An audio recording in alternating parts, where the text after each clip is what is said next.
حضرت عمر ابن خطاب ہر 2 تراویحوں کے بعد ہمیں سکون دیا کرتے تھے. کتنی دیر؟ جتنی دیر میں مسجد سے صلہ مقام تک کوئی شخص ہو کے آ جائے, اتنا توقف کیا کرتے تھے. 2 تراویحوں کے, ایک تراویح 4 رکعتوں کا ہوتا ہے, آگے اس میں بھی حدیث آ رہی ہے انشاءاللہ.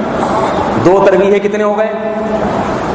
8 ایسے ہیں جو میرے اپنے واردات ہیں, یعنی جو میں نے اپنے علماء کی کتابوں میں ابھی تک نہیں دیکھے ہیں. سمجھ آ رہی بات؟ کیا آ جاؤ, صحیح ہے نا. حدیث نمبر 5, امام بہقی بہت بڑے محدث کری ابن ابی اسحاق قال انبانا ابو عبد الله محمد بن يعقوب قال حدثنا محمد بن عبد الوهاب قال انبانا جعفر بن عون قال انبانا ابو الخصيب قال كان يؤمنا سويد بن غفلة في رمضان فيصلي 5 تراويحات 20 ركعة. ابو الخصیب سے روایت کرتے ہیں کہ حضرت سوید ابن غفلہ, یہ بھی بہت یعنی بڑے صحابی ہیں, طویل العمر صحابی تھے یہ.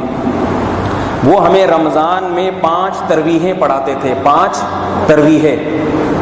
اب کوئی اس پہ اشکال کر سکتا ہے غیر مقلد کہ میں 2 رکعتوں کو ایک تراویحہ کہتا ہوں, صحیح ہے نا.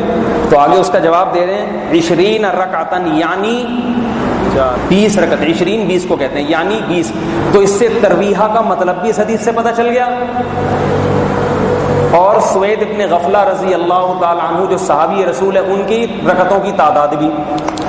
یہ تراویح کا جو 4 عدد ہے نا, یہ بہت اہم ہے, یہ میں آخر میں بتاؤں گا آپ کو. اس سے 20 رکعت تراویح کا کیسے ثبوت ہوتا ہے, سمجھ رہے ہیں بات کو.